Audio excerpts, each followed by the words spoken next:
Ladies and gentlemen, he's back by popular demand, and he's somebody that has taken the professional wrestling world by storm here. And as we continue to say, Cesaro, Daniel Bryan even, Bret the Hitman Hart, Seth Rollins, Kenny Omega, move on over because we have an asset that is going to talk about all of the latest happenings in the world of professional wrestling, in addition to himself in his own right being an asset to the world of professional wrestling, especially here in the UK. It is always a tremendous honor to have him back on the Sports Report. And without further ado, here, I said Stephen Cross.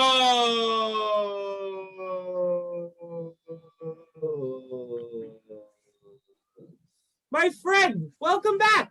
Oh, thanks for having me back, Tom. It's always a pleasure to be on the Sports Report. You know that? I know, and I'm very happy to have you back, and I hope that the intro lived up to last week's one. And the first time you came on, I feel like at this point, each and every week, the asset Stephen Cross, we have to continue to live up to those introductions. And we had just had on a professional wrestler a little while ago, the KOW Showcase champion, Lucas Neon, and we actually asked him that same question. Did the intro live up to your expectations? So I think at this point, when every professional wrestler and every professional boxer that comes on the show, my friend, that's going to be the first question that's on my mind. But as always, it is a tremendous honor to have you back on, my friend. We're really excited to continue to do this here each and every week and talk about all of the latest happenings in the world of professional wrestling. And for our worldwide audience listening here on Sportinarium, there is a lot to talk about, especially when it came to the main event of last Friday's SmackDown between Roman Reigns and Daniel Bryan. And it was a title versus career match. And you don't see these too often, the asset Stephen Cross. And for our worldwide audience listening here on Sportinarium, your thoughts on the main event of last Friday's SmackDown between Roman Reigns and Daniel Bryan? Yeah, I thought it was a brilliant match. I loved the build to it. I loved the way they hyped up the whole situation with Daniel Bryan having to leave SmackDown if he lost. It just further cemented Roman Reigns in his number one dominant heel spot that he's doing so brilliantly at the minute. I loved everything about it, to be honest.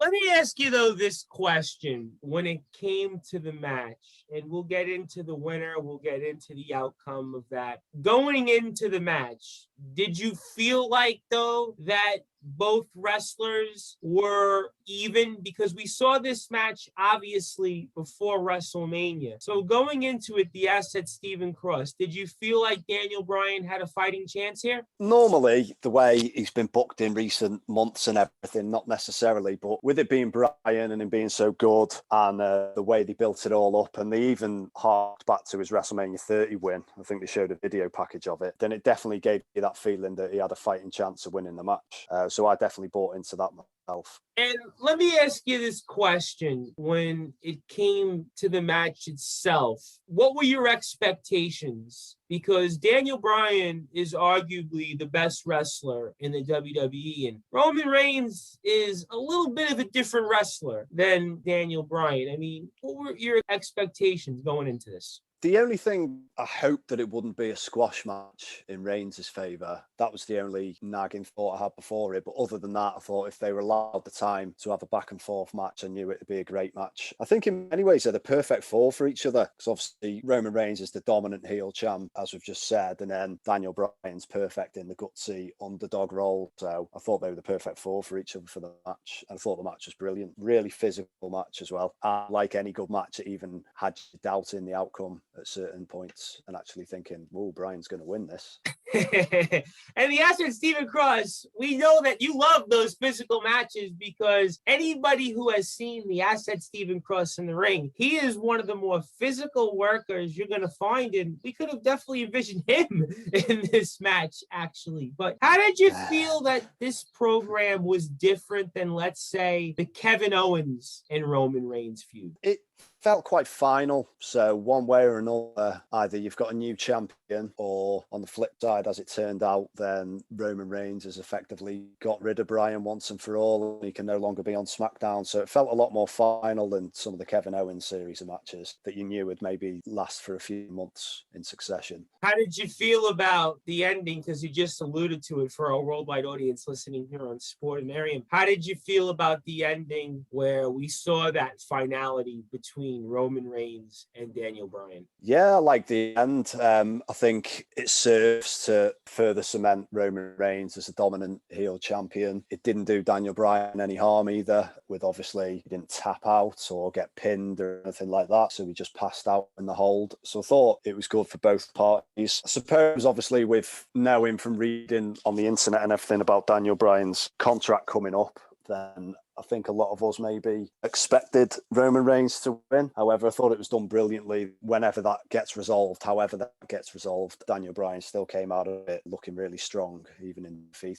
Yeah, I said Stephen Cross. I didn't read that news until obviously after the match. And and tell me your thoughts on this. I actually thought, for whatever reason, going into this match, I kind of thought Daniel Bryan had a shot, because when you hear title versus career, it doesn't automatically mean that his career, or at least being banned on SmackDown, it's over. I mean, before you read that news, did you feel like he had a fighting chance? That's what I felt. Yeah, definitely. Because even when you know the news, you never know what's true and what's definite. But with his contract coming up, that's obviously real and that's a shoot. But they could have quite easily used that, and he could have, or we know he could have re-signed or extended his deal or anything. But then they carry on using that in the angle, and then they swerve everybody, and he actually beats Reigns and becomes a champion. So I did still believe there was a possibility of it. Yeah. Let me ask you this question. Would you, or do you think that the internet fans that religiously have to read every single outcome, have to know every single backstage note or backstage story, had looked at this differently if, let's say, at WrestleMania, Daniel Bryan actually came out on top, and let's say Daniel Bryan was going to drop the title here right back to Roman Reigns? Do you think that maybe the internet would have treated this a little differently? Yeah. It's sometimes, I mean, we're all guilty of it, reading all the so-called dirt sheets and all the backstage stuff. But there are times where it does just ruin the product, because obviously sometimes it can make things a little more predictable. And that's whenever the same people will then complain that there's no more surprises or shocks in wrestling anymore, but then they'll read everything online about who's going to come back and who's going to debut and who's backstage before a show and everything. So can't have it both ways. You're a wrestler, you're in the business, obviously. You talk to a lot of guys. You're training literally as we speak each and every night. How do your fellow wrestlers feel about these dirt sheets? I'm not too sure, really. I think everybody's different. As I say, I feel like we're all guilty of it. Some of us might not like them, but then at the same time, the same people will probably be reading them themselves and want to be up to date on all the backstage gossip and everything. So hard to be too critical when we're actually consuming them ourselves. Well, I can't wait for the day when there's news on the asset Stephen Cross and he's getting ready to be in the main event of whether it's SmackDown or Raw or MLW or NWA or AEW or Impact Wrestling. And this is why, ladies and gentlemen, we're honored to have here back on the Sports Report for a few more minutes, the asset Stephen Cross. And the asset Stephen Cross, in a short amount of time, has established himself as one of the premier wrestlers and one of the most physical wrestlers. And he easily could have been in a match with Roman Reigns. It would have been very believable. And I can assure you, you definitely want to check him out. Make sure you follow him on Instagram and Twitter. And we are here on Sportinarium. I am the Reverend Tom Bryce, the host of the Sports Report and also America's Greatest Export. We are here on Sportinarium.com, and you can follow Sportinarium on Twitter and Instagram at Sportinarium. You can like Sportinarium on Facebook at Sportinarium Media, and you can subscribe to the Sportinarium YouTube page at Sportinarium TV. You can listen to us here each and every Friday to Sunday from 5 p.m. to 7 p.m. Eastern Time, 10 p.m. to 12 a.m. UK time at Sportinarium.com, and 24 hours a day, 7 days a week, 365 days a year. You can listen to Sportinarium and the many, many great shows in addition to the Sports Report. We are talking the fallout from Roman Reigns versus Daniel Bryan with the asset Stephen Cross. And the asset Stephen Cross, I got to ask you then, is this the end of Daniel Bryan's wrestling career? No, I don't think so at all. I've just read today that his contract has actually now expired with WWE, but I don't think if they had no intention to bring him back or he hadn't given some kind of agreement that he'd further re-sign, whether it be straight away or down the line, I don't think it'd have been booked quite so strongly in that last match, to be honest. I would imagine he will appear at some point, whether it be on Raw or NXT even, and reading some of his interviews, I would imagine even if he didn't re-sign with WWE, then he would definitely go and wrestle elsewhere. I don't think he's quite done just yet. Call me crazy because I look at Raw right now, before we get to Roman Reigns and your thoughts on the title situation there, I look at Raw and I don't see Daniel Bryan really as a fit against a Bobby Lashley or against a Drew McIntyre or a Braun Strowman because he didn't beat Roman Reigns. If Daniel Bryan, as they say, his contract is expired and he's going to, let's say, go to another company, I can certainly see a number of different scenarios there. But if he's going to stay in the WWE, the place I see him where he fits the most right now is NXT, because I see 3 or 4 different wrestlers at least that I think he could have some excellent matches and then most importantly, help those wrestlers' careers. I mean, from your vantage point, do you think NXT would actually be a better place for Daniel Bryan versus Raw? Definitely, that's where I'd rather see him personally. I think there's so many people he could work with in NXT and have some unbelievable matches. If you look at some of the matches on those takeover shows, they can be unbelievable. And I think it'd be brilliant, and how much everybody in NXT can learn from working with him as well. So I definitely see him on NXT more than on Raw. And I'm thinking about the asset Stephen Cross. How about a match for a worldwide audience here, especially in the UK? Pete Dunne versus Daniel Bryan. I mean, you want to talk about a match that could break the internet. I mean, that could definitely break the internet. And obviously, let's say, though, that his contract does expire. I am sure that the first match that comes to people's minds, if Daniel Bryan doesn't re-sign with the WWE and he is going to another territory, I don't know, let's say like an AEW, I am sure the internet will break if it would be, let's say, Kenny Omega versus Daniel Bryan. Yeah, I think that's the one everybody would want to see. I actually read a recent interview with Bryan where he was really talking up Omega, saying how much he likes him, how much he likes his work, how much respect he's got for him. So I can only imagine that that's on his radar, if it was to leave WWE. And yeah, everyone would love to see that. We all know how brilliant that match should be. Listen, if Chris Jericho versus Kenny Omega was a big deal in Japan a few years back, just wait until you see Daniel Bryan versus Kenny Omega, and especially if we can see fans attend that. I mean, listen, the asset Stephen Cross, you could have Kenny Omega versus Daniel Bryan all over the place. I mean, that could literally be the main event for months and months at a time because people would want to see that match over and over and over. So we'll certainly see what happens when it comes to the fate of Daniel Bryan, if he's going to stay in the WWE or if he's going to go elsewhere and, as we just pointed out, maybe wrestle a Kenny Omega. But for our worldwide audience listening here on Sportinarium, where do you think we go from here when it comes to Roman Reigns? It's difficult to tell, actually. I would say, looking at the end of SmackDown, then he's going to be moving into a program with Cesaro, which is great. I love Cesaro, so it'd be nice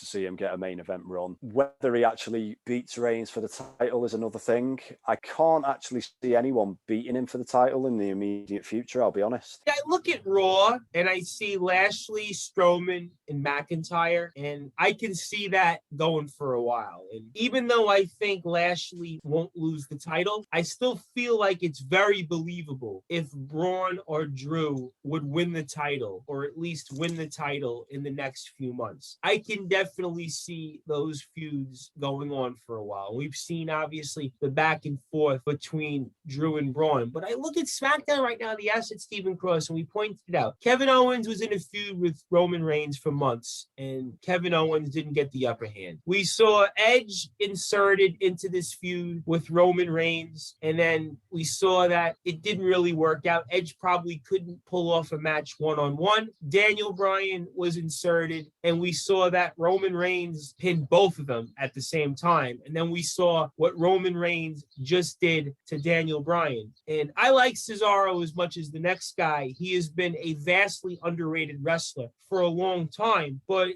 after Roman Reigns vanquished Kevin Owens, Edge, and Daniel Bryan, is it believable that Cesaro could pull this off?